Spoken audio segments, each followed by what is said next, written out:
Welcome back to What's Cooking Today, the nation's food, wine, restaurant, travel, and entertainment show. Michael Horn along with Paul Stern on CRN from Hollywood. James Brown is with us next. This is a restaurant called James Brown's Place. It's in Rochester, New York, and they deal in incredible barbecue. Welcome, James Brown. Hi, guys. How you doing today? We're doing great. You're known, James Brown, as the most evil man in America. What does that mean? Well, I have all my servers. I love the girls dearly, but one of them, Jennifer, one day in the paper there was a thing in there. It had to do with, I think it was Osama bin Laden or somebody, and they had a clip in there that said the most evil man in America. And I have a picture of myself on the wall, and she took it down and took the liberty of putting that on my picture. So to all my staff, I'm known as the most evil man in America. So it was a joke from one of my girls. Well, I'm telling you, got my attention. So tell me, how long you been operating in Rochester, New York, under this greatest James Brown's Place? When did you start? Give us the story behind this. Well, my name is James Brown, so the restaurant's named after me. I was a salesman for 20 years, and I was getting tired of being on the road. I was a road rep. So just this past May was our 12th year. Wow. And I do make ribs. I'm more of a diner. But we smoke something different every day. I have a smoker out back, and we smoke something different every day. On Monday, we smoke turkey breast. On Tuesday, we smoke pork loin. Wednesday, we smoke chicken, so we serve half chickens for lunch. And all this stuff is what we sell for lunch. Thursday, we do Texas beef brisket. And on Friday, we do ribs. And that Friday is our only night. So we do dinners on Friday nights. What about Saturday and Sunday? Saturday and Sunday, we only do breakfast. So this is the true breakfast menu. This is the true diner thing here, right? You're open. Absolutely. This is breakfast and lunch, correct? Yeah, that is exactly right. We got 9 stools when you walk in. So we have a counter. We cook right out front.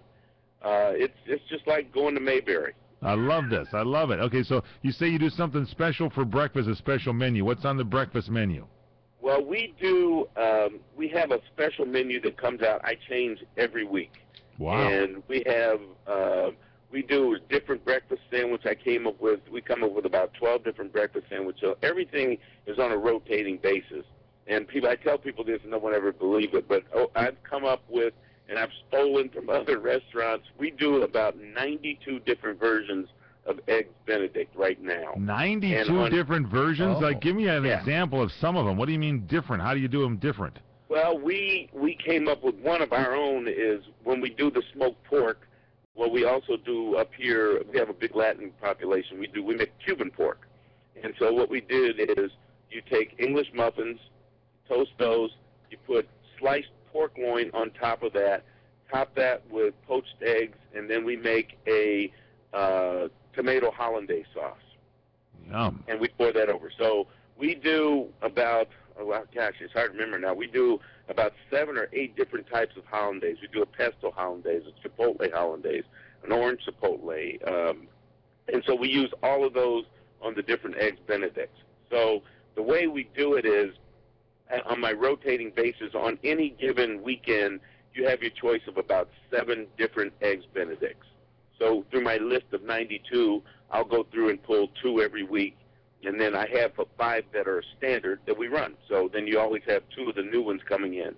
So we have about 7 different kinds that we run. Wow. So this is, now how do you get to being the on-road sales rep and doing all this gourmet stuff and different sauces and things like that? I mean, you have a great chef. Were you always into this? Did you have like a food gene in your family or what? My mom was from New Orleans, and my dad was a waiter and was the head waiter in a German restaurant. Whoa. And so I always had a cooking gene, and my mom was she was always, I was home mom, she cooked dinner every night, breakfast every morning. On the weekends we would have for breakfast like fried pork chops, we'd have fried chicken for breakfast. This is all breakfast stuff. Or then she would do sausage and eggs, hash browns. We always did home fries. We never really did hash browns. And so I learned to cook, and I've got a menu. I've got a palate that I can pretty much tell how something's going to taste before I even put it together. So I'm kind of lucky in that way. So I can come up with things for ideas, but I was a sales rep for 20 years. I'm from Indianapolis originally. Now, what about this barbecue sauce? I understand I was going to ask that same question myself. Yeah, there's legendary. Yeah, we make our own barbecue sauce. It started in Indiana. We do red sauce, like a ketchup-based sauce. There was a place there called Barbecue Heaven. And so we always, as a kid, we always got barbecue from there. My dad would always get barbecue. So when I started doing my own, everybody starts out. I just started playing with my own barbecue sauce. We make our own rub for our, all of our meats. And so we do that now, and I came up with a rub, and it's just trial and error. Any good chef, it's all it is. It's just trial and error until you come up with something that you like.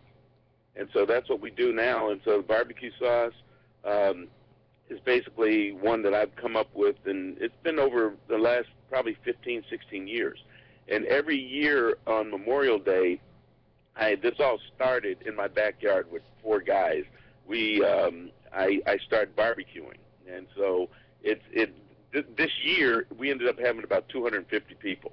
Wow! So that's every Memorial Day Monday. It's James Brown's, and my motto is if you have to be invited, you probably shouldn't be there. So if you don't know about it, then you shouldn't be there. So that's what happened. So this year we cooked 18 pork butts. Well, I smoked 18 pork butts. I did about 30 slabs of ribs. We did about 50 pounds of wings, and of course, side dishes. We had baked beans, we had salt potatoes, yum, and mac salad. Boy, we're gonna have to make a little. We're gonna have to make a little adjustment to the barbecue map. Rochester, New York, apparently is a stop. And I understand you don't serve Spam at the restaurant. Is that correct? Yeah, that came from the guy that did my website, because everybody is always worried about if you put them on your web list, are they going to start getting spam? And that's what it came from. It had nothing to do with a little bit of a play on words there. A play on words, yeah, exactly. So you're a true American diner. Give us the website there, James Brown, so we can check it out. And in our next swing through, you just have the one location, right? Just one location, yep. And it's JBS Place. JBS Place. Yeah, like James Brown's Place. Gotcha. At frontiernet.net. And then there is also one, James Brown. You can log on James. If you Google James Brown's Place, it'll come up. You got it. All right, we're going to come and see you. You got me tasting some barbecue. I love the menus changing every week and more. Every day. What every a day. Special. It's our, we smoke something every day. So you can come in, you can have it. I'm coming in to have it. James Brown's Place in Rochester, New York. Thanks for being with us, James Brown. Straight ahead, we continue on CRN.